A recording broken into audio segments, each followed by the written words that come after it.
Excelentíssimo deputado Gabriel Souza, presidente da Assembleia Legislativa do Rio Grande do Sul, excelentíssimo deputado Fábio Osterman, demais autoridades, meus queridos familiares, amigos que me honram com sua presença, senhoras e senhores. Em maio de 1980, esgotado o milagre brasileiro, estávamos prestes a enfrentar a ressaca da década perdida. Eu, com 23 anos recém-completos, fazia minha primeira viagem ao exterior a trabalho, em companhia de um colega nascido na China, mas radicado há muitos anos no Brasil. Estávamos em Hamburg, na Alemanha, quando tivemos um encontro com um empresário local, parceiro de negócios, que também havia morado aqui no Brasil, falava português e adorava nosso país. Esse alemão nos fez uma pergunta que acredito muitos de nós já ouviu em diferentes versões. Por que o Brasil não deslancha? Por que um país com tantas possibilidades parece estar condenado ao atraso? E perguntou, será que é porque o brasileiro não gosta de trabalhar? Meu companheiro chinês prontamente respondeu que, de fato, o brasileiro não é chegado ao trabalho e isso explicava o nosso atraso. Eu, o único brasileiro dentre os três, me senti ofendido com essa afirmação. Respondi que sim, o brasileiro é trabalhador, é pacífico, tolerante, mas que sobrevivia da mão para a boca, pois a inflação de quase 100% ao ano corroía a sua renda e abalava a sua dignidade. Disse que, na minha opinião, grande parte da nossa elite, aqueles que tiveram oportunidade de estudar, que acumularam recursos, que tinham tempo para a reflexão, não exercia seu papel de apontar o caminho do desenvolvimento. O conluio dessas elites com grupos de interesses organizados formava o que Raimundo Faoro denominou de estamento burocrático, o que hoje chamamos de o mecanismo. Esse monstro opressor, fisiológico, cartorial, patrimonialista, corporativista, o principal responsável pelo nosso atraso, que acumula regalias às custas dos interesses difusos da sociedade. Foi naquele momento que ficou claro para mim que eu, como parte dessa minoria privilegiada, tinha uma responsabilidade indelegável de fazer algo para mudar o Brasil.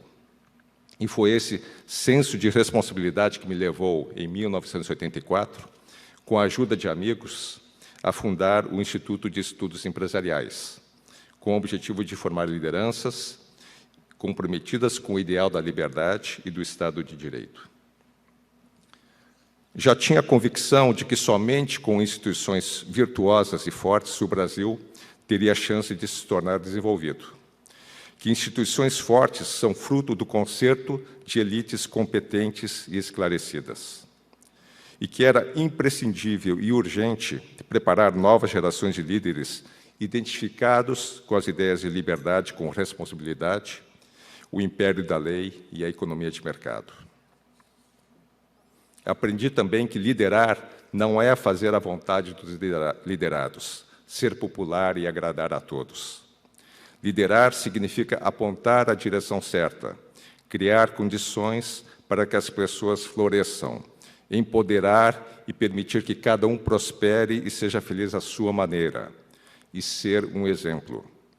Sobretudo, ter coragem e determinação para tomar decisões difíceis, pautadas por princípios, ao invés de casuísmos e conveniências. O exercício da liderança é, por definição, papel de uma minoria, os chamados poucos vitais, consagrados pelo princípio de Pareto, que afirma que 20% das causas provocam 80% dos efeitos. Foi esse o princípio orientador da criação do Instituto Link, que se propôs a identificar jovens brasileiros diferenciados, com independência intelectual, mentes críticas, espírito empreendedor e lhes proporcionar uma experiência nos melhores centros de pensamento nos Estados Unidos e Europa. O IEE e seus congêneres Brasil afora, e o Instituto Ling, ajudaram a produzir lideranças que estão mudando o Brasil para melhor. Cada geração tem o dever de deixar para as gerações futuras um legado melhor do que recebeu. Assim, muito me alegra receber a distinção da Medalha do Mérito Farroupilha das mãos de 2 jovens líderes políticos, ambos também da safra de 1984.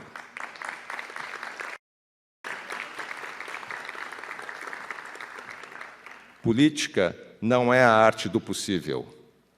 Política é a arte do exercício do poder.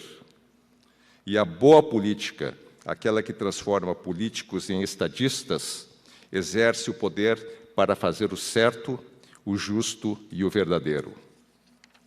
Que alento ver o Rio Grande do Sul sendo liderado por políticos como o senhor presidente dessa casa, deputado Gabriel Souza, e meu amigo bolsista do Instituto Ling e formado pelo IEE, deputado Fábio Osserman, que, trabalhando em conjunto com o Executivo e demais agentes políticos, promovem reformas transformadoras do nosso Estado e combatem privilégios.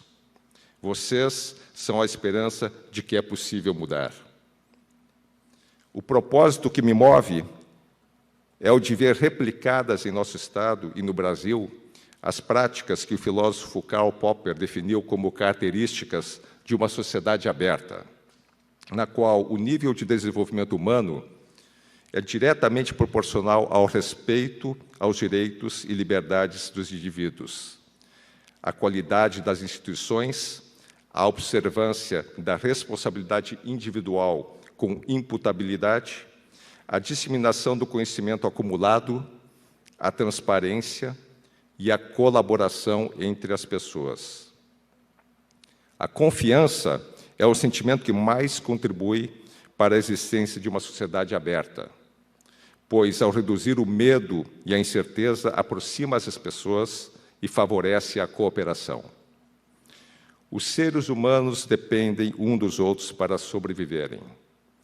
Uma das principais características que diferenciaram o gênero Homo de seus ancestrais foi a capacidade de cooperar, uma adaptação evolutiva necessária para a continuidade da espécie, sendo o Homo sapiens o único ser capaz de cooperar de forma flexível em larga escala, de acordo com o pensador Yuval Harari.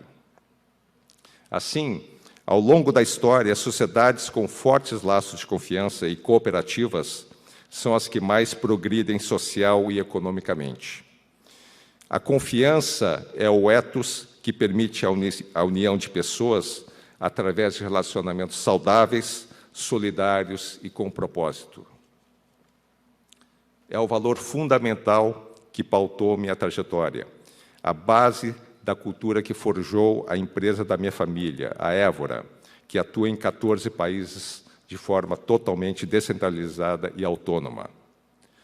Nada do que eu realizei ou conquistei foi sem a ajuda de pessoas, muitas das quais aqui presentes.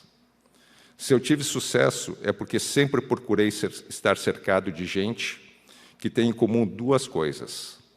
São muito mais competentes do que eu e merecem minha total confiança.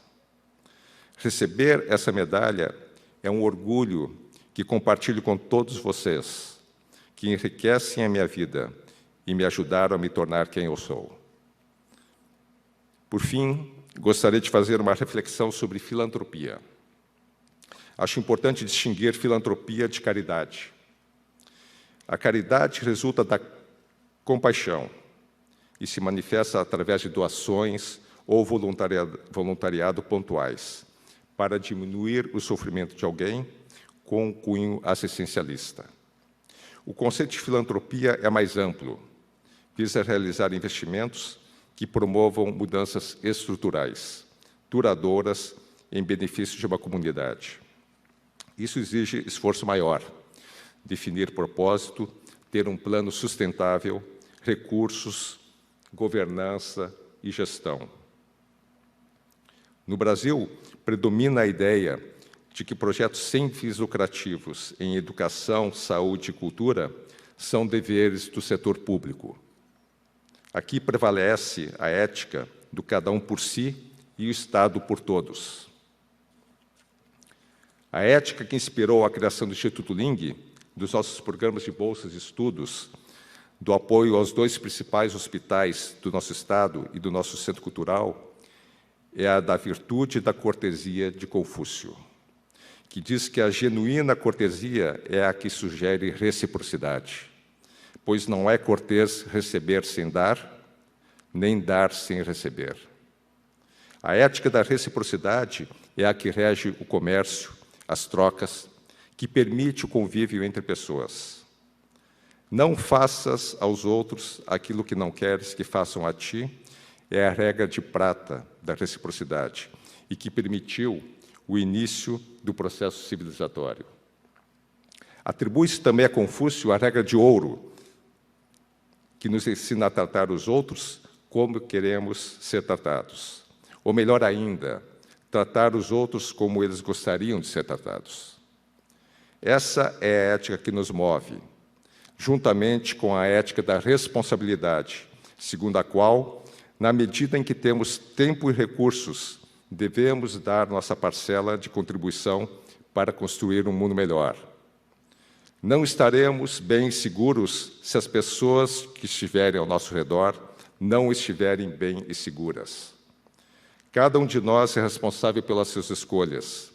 E como nos ensinou Mahatma Gandhi, cabe a nós sermos a mudança que queremos ver no mundo. Muito obrigado.